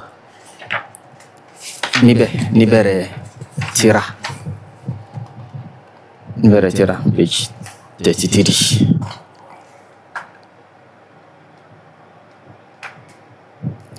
نعم. يعني باب القول بالمذهب. So انتو حققني وبواب إلي. يعني قال أبو القاسم حدثنا أبو محمد حرب ابن إسماعيل قال. So أبو إسماعيل أبو محمد حرب ابن إسماعيل الكرماني ونصيبكن هذا مذهب أئمة العلم إلنا أو إما إنا إلي أو أسواج إما إنا إلي وأصحاب الأثر هذا مذهب أئمة العلم وأصحاب الأثر وأهل السنة المتمسكين بعروقها المعروفين بها المقتدى بهم فيها من لدن أصحاب النبي صلى الله عليه وسلم إلى يومنا هذا. وأدركت من أدركت من علماء أهل العراق. So كمذهب أو إما للي أو أتي وأوصى أو شيء شورا نبا وصفوا ونيونا لوابا ولمالوري nínú àwọn tó ń bá nínú àwọn olùmọ̀ in tó ń bá wọn lórí iná ilé nínú àwọn ará Hijaz àti bẹ́ẹ̀ bẹ́ẹ̀ lọ. afáwa ń sọ Allahu Akbar àwọn sọ pé kín faman khalafa shay'an min hadhihi al-madhahibi ẹnikẹ́ni tó bá yapa kankan nínú àwọn madhahibu yìí nínú àwọn ọ̀rọ̀ tá ń kà yìí nínú àwọn ọ̀rọ̀ tá ń sọ ẹnikẹ́ni tó bá yapa kankan nínú rẹ̀ ẹni tó bá yapa kankan nínú rẹ̀ أو طعن فيها أبو دي طعن نسي وشكيني بنا تلو بي قدروا جنسون بدعوا شكيني كاو إيمان قالوا عملوا باو الإيمان لولا معرفة نجاري so أنتم بان شيطان نسي أو عاب قائلها أبو جوان بنا تلو أمتي وانصب عملي حشوية ودان كما ini kan wagai macam mana sahaja al-Imam As-Sabuni rahimahullah masih narik makana Abu Hatim ati Abu Zur'ah masih narik tentang bid'ah علامة أهل البدع الوقيعة في أهل الأثر وعلامة الزنادقة كذا كذا وكذا. So be mama syaitan sang oni sunna wasi mak pe won lórúkọ tí ó dá nítorí àkídà wọn àwọn abaqa ilaha bó jẹ́ wá ń bẹnu àtẹ́lù àwọn oni sunna kini be ba àwọn yana ṣe máa ń ṣe nísìn te pé ọ̀rọ̀ àkídà wọn máa fi bú wa pé àwọn wahhabiyya ni àti bẹ́ẹ̀ bẹ́ẹ̀ lọ. فهو مخالف إيران مخالف نيو أتيابو مبتدع ونبدعنيو خارج من الجماعة وتجاري كرون الجماعة زائل عن منهج السنة وسبيل الحق. إيران باتي كروني منهج السنة وتكرون سنة وتكرون لوري وجوان ودودو وتكرون لوري وجوان ودودو وهو مذهب أحمد وإسحاق ابن إبراهيم ابن مخلد. So ó wá mention pé òun ni ìlànà àwọn olùmọ̀ báyìí òun ni ìlànà àwọn olùmọ̀ báyìí ó wá bẹ̀rẹ̀ pé kí ni al-imanu qawlun wa amal wa niyya wa tamassukun bis sunnah ó tẹ̀síwájú báyà. So bí ó ṣe rí iná lélẹ̀. So lẹ́yìn náà ẹni mi tí máa mú wá òun ni ابن بطة العكبري ابن بطة العكبري الإمام ابن بطة رحمه الله تعالى نينو تيراما الشرح والإبانة عن أصول السنة والديانة.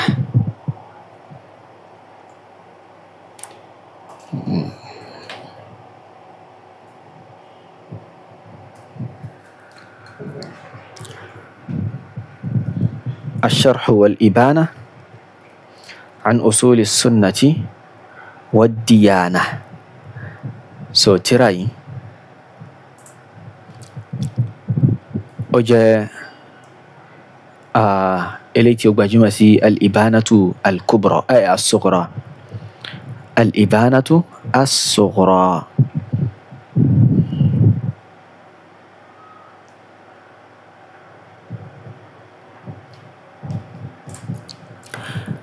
تراي ابن بطة رحمه الله تعالى وانصنبه إنه القسم الثاني إنه تراي لأن وقت ما كوا آثار ريشوا لا تودع ما سلف ميو دي ماتنويا نتوسي ميو بيبير كالي أصل ميو بيبير كالي رادا ساريوا شرح يجاري تي الشيخ عبد العزيز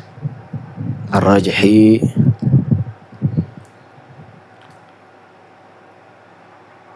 حفظه الله تعالى.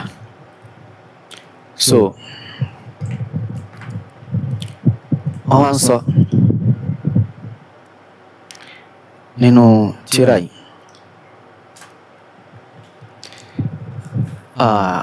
ابن بطة رحمه الله عز وجل أوانصا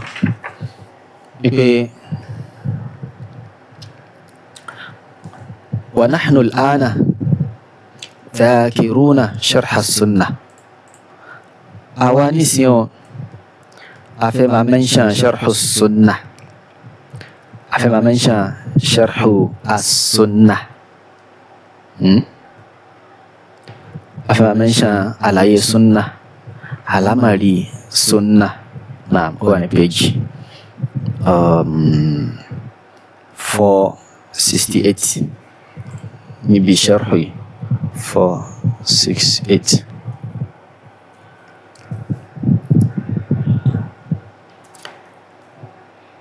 ولا نسي في مصر نبا أصول السنة ووصفها أتي روينير كاروينير فوا يروي عقيدة اللي تلا فيها كاروينير فاني كوكاوا وما هي في نفسها أتبكيني سنة يجا كلا سنة تاتي مور والوليه síwájú tàti kó ta àwọn oríṣiríṣi nípa pé èèyàn gbọ́dọ̀ dìímú ni èèyàn gbọ́dọ̀ jìnnà sí bídà ni. wa ma alladhi idha tamassaka bihi al-'abdu àti kí ni nǹkan tó yẹ pé tí ẹrú tọ́mọ ènìyàn tó bá dìrọ̀ mọ́ wa dana Allaha bihi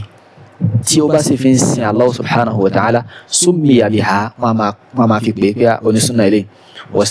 wastahaqqa ad-dukhula fi jumlati ahliha yóò sì lẹ́tọ̀ọ́ sí wíwọ abẹ́ àwọn onísùnà. وإن خالفه تبص يبارة أو شيئا منه تابو يبان كك نبه نكويك دخل في جملة من عبناه من العيب يوم ونا وتاتي فنوا تكاين دخل في جملة من عبناه يوم ونا وتاتي فنوا تكاين وذكرناه وحذرنا منه من أهل البدع والزيغ àwọn tá a ti mẹ́ńṣà síwájú tá a sì ṣọ́ àwọn yẹn lára kúrò lára wọn nínú àwọn níbi dáa àti ìgúrí kúrò ọjọ́ náà. mimma ajma'a ala sharhina lahu ahlul islami wasairu al-umma. àwọn kan tá a fẹ́ sọ yìí àwọn ahlul islam àti àwọn alumma yòókù náà ẹ̀yẹ gbọ́ àwọn alumma pátá iná lẹ́nu wọn kò lórí àwọn kan tá a fẹ́ mẹ́ńṣà yìí àwọn kan tá a fẹ́ sọ yìí. منذ بعث الله نبيه إلى وقتنا هذا لا تبتي الله تبيع نبي رجدي صلى الله عليه وسلم تتدي أسكواي سواء كتافة من شيء أو أصول السنة àwọn ìpìlẹ̀ súnà ni sòtẹ́ pé ẹnikẹ́ni tó bá yapa rẹ̀ àbọ̀ yapa kankan nù rẹ̀ yóò wọnú àwọn oníbídà yóò jẹ́ kan nù àwọn oníbídà kò ní jẹ́ kan nù àwọn onísúnà so ẹ wo khalafa shay'an minha yapa nǹkan yọ kán péré nínú rẹ̀ so bí ó ṣe rí náà ní iná lélẹ̀ so lẹ́yìn náà ọ̀rọ̀ mi tí màá mú wá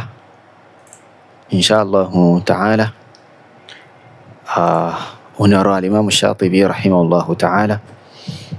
الشاطبي رحمه الله عز وجل نترم الاعتصام nígbà tí wọ́n ń sọ̀rọ̀ nípa pé bóòlù yẹn ṣe máa ń doni bídà gan àwọn firaq tá a sọ yìí bóòlù ni wọ́n ṣe di firaq wọ́n ní pé وذلك أن هذه الفرق eléyìí jẹ́ bẹ́ẹ̀ nítorí pé àwọn firaq yìí ni إنما تسير فرقا wọ́n máa di firaq بخلاف حال الفرقة الناجية látara yíyapa àwọn الفرقة الناجية في معنى كلي في الدين níbi àlámọ̀rí ìpìlẹ̀ kan nínú àwọn àlámọ̀rí ẹ̀sìn وقاعدة من قواعد الشريعة àti qaida kan òpó kan ìpìlẹ̀ kan nínú àwọn ìpìlẹ̀ ẹ̀sìn ọ̀yọ̀ kan péré kò jù bẹ́ẹ̀ náà lọ kò dárúkọ pé yóò pọ̀ yóò ṣe kíní kan wọ́n ní pé la fi juz'iyyin min al-juz'iyyat kì í ṣe níbi àwọn al-juz'i min àwọn al-juz'iyyat pé àwọn furu' al-aqida alápèjúwe as-sirat ìpìlẹ̀ aqidan far'u nípa ìpìlẹ̀ yìí wọ́n ní pé kí ni ṣé sirat al-murur ala sirat ṣé òun ni ó ṣíwájú al-hawd ni àbí hawd sẹ́ni bá yapa ń bẹ̀lẹ̀ la shay'a alayhi àtàwọn in tó jọ bẹ́ẹ̀ so ó sọ pé in tí yẹn fi máa ń di oníbídà iná lélẹ̀ kó yapa ma'nan kulliyin fi ddin wa qa'idatin min qawa'idi ash-shari'ah wọ́n ń bọ̀rọ̀ yẹn lọ wọ́n tún wá sọ pé kí ni wa yajra majra al-qa'idati al-kulliyah kathratul juz'iyyat so wọ́n ní pé tí juz'iyyat náà bá ti pọ̀ táwọn ẹ̀ka bá ti pọ̀ nígbà míì náà yóò padà di ìpìlẹ̀ ọ̀kan mọ́yàn lọ́wọ́ yóò di ìpìlẹ̀ mọ́yàn lọ́wọ́ bẹ́ẹ̀ ń jẹ́ pé yóò máa ṣe tatabu' rukhas lápèjúwe yóò máa tatabu' zallatul ulama ìrẹ́ni bẹ́ẹ̀ tó bá ti kójọ bẹ́ẹ̀ bá olùmọ̀ àwọn sálàfù sọ pé kí ni man tataba'a rukhasal ulama'i tazandaq ẹnìkan tó bá yẹ pé tó máa wá káàkiri tí ó fẹ́ máa dìmú nẹ́ẹ̀sì wọn ni rukhas àwọn olùmọ̀ bó ni àfa ìkílà àfa yìí sọ bí tó fi yapa àwọn àìmọ̀ yòókù tó sì ṣàìṣe ń bẹ̀ yóò gbà mú ibi báàbù yìí yóò gbà mú ibi báàbù yìí yóò gbà àwọn àṣìṣe àlùmọ̀ yìí yóò gbà mú àwọn àìmọ̀ yóò gbà mú òun ní àfi máa ṣẹ̀sìn sọ̀rọ̀ yẹn báyìí nǹkan tó bá fi lè ń ṣe nǹkan ìtazandaqa yóò di zindiq ní rọrùn yóò di zindiq ní rọrùn so lẹ́yìn náà ọ̀rọ̀ ẹni tí a tún mú wá bi'idhnillahi azza wa jal òun ni ọ̀rọ̀ sheikhul islam ibn taymiyata rahimahullahu ta'ala al-harrani ad-dimashqi alayhi rahmatullah nínú al-fatawa nínú majmu' al-fatawa wa al-khamisu والثلاثون أو الخامسة والثلاثون مجلد توجه نمبر 50 page 414 níbẹ̀ page 414 níbẹ̀ afa ń sọ̀rọ̀ nípa oníbídà wọ́n ń sọ̀rọ̀ nípa oníbídà so wọ́n bí wọ́n ìbéèrè ilé ìwọ̀só ila rahimahullah so ìbéèrè yẹn gùn ṣùgbọ́n náà béèrè tí wọ́n tó wá bí wọ́n ní pé kí ni wa ma haddul bid'ah wa ma haddul bid'ati allati yu'addu biha ar-rajulu min ahli al-ahwa kí ni definition kí ni gbèdéke bid'ah tí wọ́n á fi ríyàn téèyàn fi àdìkan náà àwọn ní ìfẹ́nu kí ni gbèdéke bid'ah so wọ́n ti bí wọ́n ní láti page 413 ìdáhùn yẹn wá ń bọ̀ so kí ni gbèdéke kí ni ààlà bídà tí láti sọ pé ẹni yìí ó ti dìkan náà wọn ní bídà ó ti dìkan náà wọn ní fẹnu ẹ máa wo ká wo ìyàtọ̀ tó wà láàrin Ibn Taymiyyah olùmọ̀ àti àwọn ajíṣe bíi olùmọ̀ sọtẹ́ pé wọ́n sì ń wọ́n múra kankan lórí pé kí ni àwọn táwọn bá wí táwọn ń sọ̀rọ̀ tábà wọ́n mọ̀ kankan wọ́n ń fojú kan kàtírà ṣe kí ni kan sallahu almusta'an. wọ́n á ní pé Ibn Taymiyyah sọ pé wal bid'atu allati yu'addu biha ar-rajulu min ahli al-ahwa bídà gbèdéke bídà tá a fi kààyàn kún onífẹ̀ẹ́ ẹnu tá a fi sọ pé ẹni yìí tó di oníbídà oníkìlì mashtahara inda ahli al-ilmi bis-sunnati mukhalafatuha lil-kitabi was-sunnah òun ni tó bá gbajúmọ̀ lọ́dọ̀ àwọn onímọ̀ nípa sunna ipò yapa sí al-Qur'an àti sunna kò sọ pé mélòó kò sọ pé mẹ́wàá ni mẹ́ta ni kò sọ bẹ́ẹ̀ ó ní ka bid'atil khawarij gẹ́gẹ́ bí bídà khawarij kí ni bídà khawarij ìjáde lórí ni jáde lórí ó ní bid'atu al-khawarij wal rawafid àti bídà rawafid wal qadariyya àti bídà qadariyya wal murji'a àti bídà murji'a gbogbo àwọn tá a kà ní nísìnyí wọ́n bẹ̀rẹ̀ pẹ̀lú nǹkan yọ̀kan wọ́n jáde kúrò ní sunna pẹ̀lú nǹkan yọ̀kan murji'a nísìnyí تقديم أو تأخير العمل عن مسمى الإيمان خاصة كل شيء كسينو إيماني إنسان في دي مرجعني كجبنا لا تبع لو ترى تسمى دادا تاتي تيري أوري تيجي هو فوا وما كيكي هوا أكيكو كيكي ينان نكني المعتقد الصحيح تي الشيخ العلامة عبد السلام بن برجس نيبه ومباب كواء التحذير من مجالسة أهل الأهواء أمواني به تجي ونوا في بيترا تربون كاتوشي باتاكيني وامورو Ibn Taymiyyah يقول ضابط أهل الأهواء إن في مادة ونفع نما والبدعة من بكني قال ابن تيمية رحمه الله والبدعة التي يعد بها الرجل من أهل الأهواء ما اشتهر عند أهل العلم بالسنة مخالفتها للكتاب والسنة kò sọ pé òǹkà báyìí náà ni ó jẹ bí kì í ṣe pé kí ni kí wọ́n ti kó sí kan náà àwọn bídà òyìn tó bá ti kó sí bídà rawafid bídà murji'ah bídà khawarij ìrọ̀lẹ́ mẹ́ǹkan ó ti di oníbídà sòsè ó ti di oníbídà bí ó ṣe rí iná ni eléyìí o lẹ́yìn náà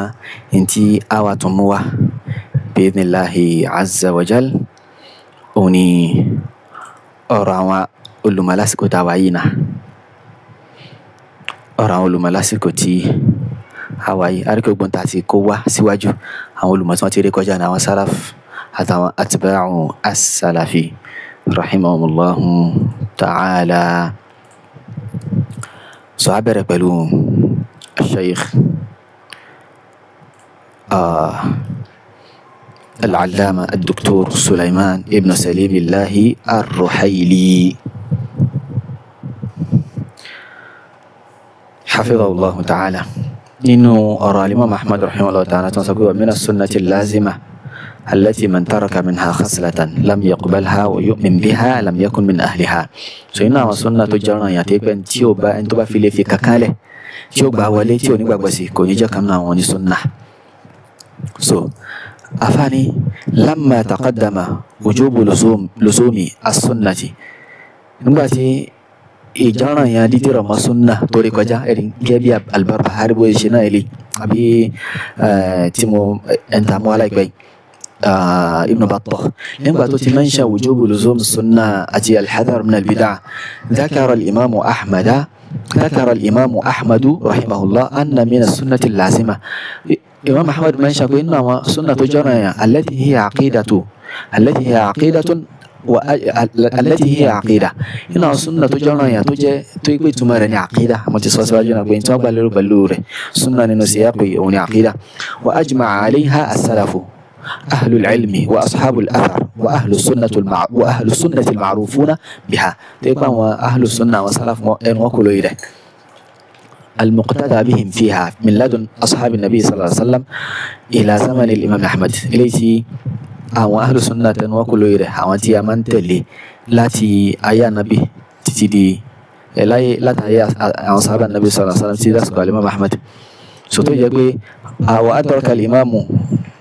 man adrakahu min ulama'i ahli al-hijazi wa shami wa ghayrihim alayha tó yẹ pé àwọn alimam ahmad tún bá wọn tó bá náà olùmọ̀ ó bá wọn lórí ìpìlẹ̀ yìí náà ni wa annaha as-sunnatu allati mata an-nabiyyu sallallahu alaihi wasallam alayha tó jẹ́ pé òun náà ni sunna tá nàbí kú lórí rẹ̀ wọ́n ní faman khalafa shay'an min hadhihi al-madahib ẹnikẹ́ni tó bá fi lè tako ìkankan náà madahib ẹ̀rí pé àfi pé afa wọ́n ń sọ̀rọ̀ pé wọ́n ń ṣe nákùlù ọ̀rọ̀ Harb al-Kirmani ni nítorí àbí kí wọ́n ṣe nìyẹn gbólóhùn Harb al-Kirmani náà ni wọ́n gbé wáyé so aw ta'ana fiha àbí ó ṣe tọ́ánù sí kankan náà wọn àkídà yìí àbí ó ṣe tọ́ánù sí kankan náà wọn àkídà yìí aw aaba qailaha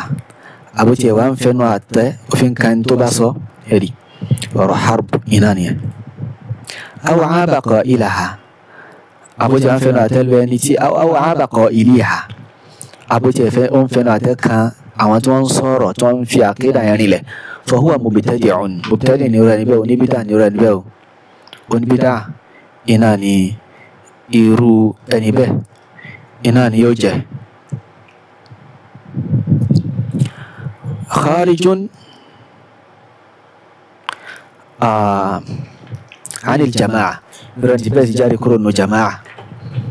ìrànì bẹ́ẹ̀ ti jáde kúrò ní inú jama'a za'ighun an manhaji sunnati wa sabili al-haqq ó ti jáde kúrò nínú sunna ó jáde kúrò nínú ìlànà sunna àti ìlànà òdodo ẹ̀rí ọ̀rọ̀ kìíní ọ̀rọ̀ Harb al-Kirmani iná ni Sheikh al-Ruhaili náà fi ṣe kí náà fi ṣe àlàyé ọ̀rọ̀ al-Imam Ahmad rahimahullah ta'ala wọn wulẹ̀ mọ́rọ̀ tí wọ́n wá wọ́n kàn kó ti ọ̀rọ̀ Harb al-Kirmani wọ́n kó ti ẹni so bí ó ṣe rí náà ni iná ni eléyìí so lẹ́yìn náà àfáà mi tí máa tún wá ní àsìkò yìí òun náà ni Sheikh Abul Hasan Ali Ar-Ramli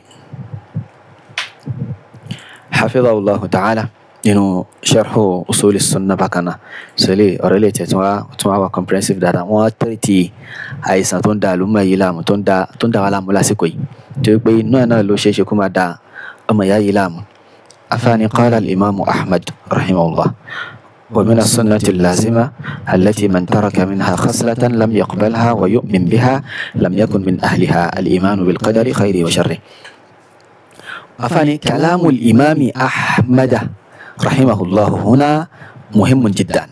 bẹ́ẹ̀ni ó ṣe pàtàkì ọ̀rọ̀ al-imam Ahmad níbi ó ṣe pàtàkì gan wa mimma qalahu huna wa ma qalahu huna in tó sọ níbi yìí tí imam Ahmad sọ níbi qalahu ghayruhu aidan àwọn tí wọ́n yàtọ̀ sí wọn náà sọ min a'immati salaf iná àwọn a'imma salaf ka Ali ibn al-Madini wa ghayrihi gẹ́gẹ́ bí Ali ibn al-Madini àti muwasiwaju wa ghayrihi gẹ́gẹ́ bí ibn Uyayna gẹ́gẹ́ bí al-Thawri gẹ́gẹ́ bí Harb al-Kirmani gẹ́gẹ́ bí Dantoni Ibn Battah àwọn àìmọ̀ àwọn sálàfù wa iná nìyẹn àwọn sálàfù wa iná nìyẹn ẹni tẹ́ bá ti rí tó ń bẹnu àtàlà àwọn eléyìí àbí tó ń kọ́ lálà min sha'nihim tó ń yẹpẹrẹ wọn pé ọ̀rọ̀ wọn náà ó ti le jù àbí nìkan kẹyà rìpọ́ntọ̀ kò dúró déédéé lórí sunna kódà kó máa pàkó mọ́ra sunna kóńtọ̀ wọn máa tó ń jẹ́ sunna. wọ́n ní wa hadha alladhi dhakarahu yahdimu asla al-mumayyi'ati in tí al-imam Ahmad sọ yìí yóò máa wó ìpìlẹ̀ àwọn mumayyi'a alladhina ibtada'u aslan jadidan àwọn tí wọ́n dáadáa lẹ̀ ìpìlẹ̀ kan tuntun àwọn mumayyi'a yìí wọ́n dáadáa lẹ̀ ìpìlẹ̀ kan tuntun wa huwa ìpìlẹ̀ náà nígbà kí ni ká máa gbọ́ àfá Abdul Qadir ẹ máa gbọ́ ìpìlẹ̀ táwọn mumayyi'a dálẹ̀ wọn tí pé òun náà ni ẹ̀yin náà fi ń sọ̀rọ̀ òun náà lẹ́yìn náà ń sọ jáde lẹ́nu òun ni pé kí ni wàhúwà òun ni pé anna shakhsa wípé yẹn la yakhruju min as-salafiyyati bi khata'in wahid kò ní jáde kúrò ní salafiyya pẹ̀lú àìṣe ọ̀kan wala bi khata'ayn tàbí àìṣe méjì wọ́n ní wasaru yu'addidun wọ́n bẹ̀rẹ̀ sí maka walaw qulta lil wahidi minhum tó bá sọ fún kan nù wọn pé ma huwa al-adadu alladhi yakunu dabitan 'indaka fi al-amr fi hadha al-amr aw fi al-amr kí ni dabit kí ló ń de gan kí ni ka tá fi de báàbù yìí pé bó mélòó ni òǹkà mélòó ni èyí ó khalafa àyíṣe mélòó lèyìn ó ṣe nù usulu sunna kó tó lè jáde tó bá bí kankan nù wọn lam ya'rif al-ijaba kò ní mọ̀ tí ó fi dáhùn kò ní mọ̀ tí ó fi dáhùn wa in wada'a raqaman tó bá wá gbé òǹkà kalẹ̀ gan tó bá gbé òǹkà kalẹ̀ pé ó yá mẹ́wàá ni márùn ni kí ni ó tún ṣẹlẹ̀ lam yastati' an yuqima alayhi adillatan wa barahina kò ní lè mú ẹ̀rí wá fún kò ní lè mú ẹ̀rí kankan wá ní orí rẹ̀ torí kí ni li'annahu qawlun mubtada'un torí pé ọ̀rọ̀ àdádálẹ̀ ni afa Abdulqadir ọ̀rọ̀ àdádálẹ̀ iná lẹ́ sọ. al-ibratu 'inda as-salafi radiyallahu anhum laysa bil-'adad èyí as-salaf táwọn ń wò lọ́dọ̀ tiwọn kì í ṣe òǹkà o òǹkà kọ́ ló jà lọ́dọ̀ àwọn salaf innama bin-naw'i naw'u ni tí iná ní Ibn Taymiyyah náà sọ yẹn iná náà mú wa náà lọ Ibn Taymiyyah yẹn pé mashtahara 'inda ahli al-'ilmi bis-sunnah mukhalafatuha lil-kitabi was-sunnah ìtàwọn oníbídà bá ti mọ̀ ìtàwọn sunna bá ti mọ̀ pé tó gbajúmọ̀ lọ́dọ̀ àwọn onísunna pé nǹkan yìí ìyapa al-kitab àti sunna gẹ́gẹ́ bí bídà àwọn khawarij àti bẹ́ẹ̀ bẹ́ẹ̀ lọ òun nìyẹn kò jù bẹ́ẹ̀ náà lọ kò jù bẹ́ẹ̀ lọ. so ma naw'ul khata kí ni irú àṣìṣe náà yaquluna lak ntí àwọn sọ fún ẹni pé fulanun akhta ìmáàmù wa ṣàṣìṣe ni ìmáàmù wọn pé gbogbo wa pé èèyàn lórí èèyàn lórí kórí máa mì àti bẹ́ẹ̀ bẹ́ẹ̀ lọ wọn á fi máa gbẹ́ni dé pé kò sínú súnà ara wọn á fi máa gbé wọnú súnà pé ó ṣàṣìṣe ni ó ṣàṣìṣe ni kulluhum akhta'u gbogbo ìyá ó ṣàṣìṣe ni Iblisu akhta Iblis náà ṣàṣìṣe ni Abu Jahl akhta Abu Jahl náà ṣàṣìṣe ni Abu Lahabin akhta Abu Lahabin náà ṣàṣìṣe ni Al-Jahm ibn Safwan akhta Al-Jahm ibn Safwan náà òun náà ṣàṣìṣe ni lórí àwọn Jahmiyya Al-Ja'd ibn Dirham akhta Al-Ja'd ibn Dirham tó gbóhùn ní Jahm ibn Safwan gba àkídà rẹ̀ lọ́rọ̀ òun náà ṣàṣìṣe ni so mọ́ ẹ̀rọ àṣìṣe wo ni ohun tó já nìyẹn kì í ṣe pé lágbájá ṣàṣìṣe lágbájá ṣàṣìṣe. Abdurrahman ibn Muljim akhta Abdurrahman ibn Muljim تقع علي هنا شيء إمران بن حطان أخطأ إمران بن حطان الخارجي توني عبد الرحمن بن ملجم لين تقع علي هنا شيء واصل بن عطاء هنا شيء أخطأ عمرو بن عبيد أو لوري هو لوري هو معتزلة إليه لوري هو قدرية إليه عمرو بن عبيد بشر المريسي هنا شيء وهلم جرات ببلا الأشاعرة أخطأوا أما أشاعرة نسايشن القدرية أخطأ أما قدرية نسايشن الفاسق أخطأ فاسق نسايشن سو بيوشرينانية سو أريك أفاتك بأمر إيدانو أريك هنا الإمام أحمد تباصل أريك الإمام أحمد أنسكبكني إن من ترك خصلة واحدة أنتم في ملك كان له لم يقبلها كباولي ويؤمن بها كونك بس لم يكن من أهلها أي يعني من أهل السنة سو كونيجا كنا أهل السنة إذن يكون ممن إنه ونواجه يكون من أهل البدع يوجا كنا ونبدعني يا عبد القادر اسمع وعي بخصلة واحدة من الخصال التي ذكرها المؤلف رحمه الله ولو يكمل كثيرنا ويكمل المؤلف تمام شاء إذا لم يقبل واحدة منها ورفضها تبقى كنورة تولي جكت لا يكون من أهلها كوني جاننا ونسنه بخطأ واحد ولا شيء كان so بيشيرنا لي وامو اري الأدلة الدامغة الدليل الدامغ تنكا كولي رجا نيا ونكاكين النبي صلى الله عليه وسلم من بعده النبي صلى الله عليه وسلم والسلف من بعده حذروا من الخوارج بخطأ واحد النبي أتى السلف ليره وان جنسيا وخوارج بلو أشجايكا وكان يكون بدع وصاد بدع حذروا من القدرية بخطأ واحد وان جنسيا وقدرية بلو خطاياكا يعني لما وصل ابن عمر الخبر من بعد إيرو ودود ابن عمر بأن القدرية يقولون إن كان القدرية سيقول الأمر أنف الأمر يو أنفني ببون كانتون شلي الله من باري ويشان شلي ناني بين شلي الله يشان من باري فقط هذه الجملة يكن رأي كبيري الأمر أنف قال سوف أقول أخبرهم أنني بريء منهم صفوكي متبوكا بس لارهم وأنهم براء مني أتبان وياي وتبوكا بس كل لارامي إميو كين شرامي شرامي حتى يؤمنوا بالقدر خيره وشره تيزون في نبقى بس قدر دا تبرور خطأ واحد أي شيء كبير علامة الخوارج إنك علامة الخوارج أمياء خوارج نانك أفاني أمياء خوارج أن يقول لك الشخص هونيك كان وصف به إن دماء المسلمين حلال أجمع مسلمين تونيو هذا خطأ واحد أي شيء كناني لكنه يصير من الخوارج يصير ديارة خوارج ستريت سبحانني مرجئنا يسبكين الأعمال الجوارح ليس من الإيمان أما شيء وريكي ركارا صلاة زكاة تبيبلو كسلارا إيماني صار به مرجئا مبتدعا ضالا مخالفا لأهل السنة بلو أي شيء كاي لاسا أو ترى لديكني مرجئ أو دي مبتدع أو ديانيانو تو يقبل السنة الجهمي ننكو أنت جهمي وهنا سأقولكني إذا قال لك القرآن مخلوق تبى سمعك القرآن مخلوق عائشة كان إلي توري أنا يسجل القرآن والسنة هذا خطأ واحد عائشة كان إلينا عائشة كان كويري إناني إلينا سوبي إلي بشريناني كما مورو أتولي براسينون تيرا فاينا تجاه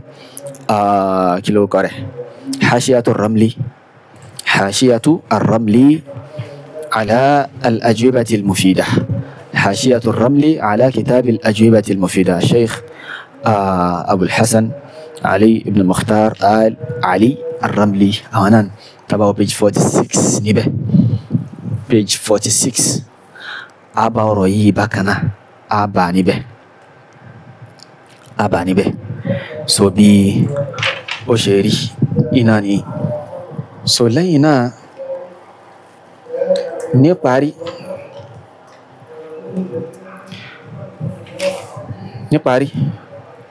أوني آمون ترى جناية التميع تي الشيخ العلامة عبيد ابن عبد الله الجابري عليه رحمة الله سولي تعفيكاي إبلاتي با أوريليتي أفيكاي سو جناية التميع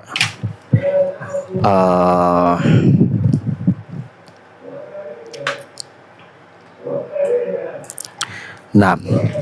جناية التميع page 49 نبه page 49 نينو جناية التميع أني متى يخرج السؤال العاشر والأخير إبيري تبين إبيري لك كيوا ونالو سيكبين نينو تيراين ونقول متى يخرج الرجل من المنهج السلفي ويحكم عليه بأنه ليس سلفيا بهوني يوجد كورن منهج السلف تياسي برجل لوريك كيش سلفي أفاني هذا الجواب إذا نقول هذا بينه أهل العلم هني ما شاء الله إليه وضمنوه كتبهم ونصائحهم وسكوسنا وتراوا أتياوا نصائحهم وهو ضمن منهجهم وسوى أنه منهجهم سوتوري أقول مقبوع كانوا في كائن إلى سبما عليكم موا يوم بتام ولا سنة إن شاء الله تعالى وذلك هنا سنقول أن الرجل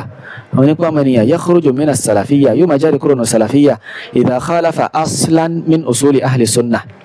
طباتي لي يقبع إكمل أهل السنة والجماعة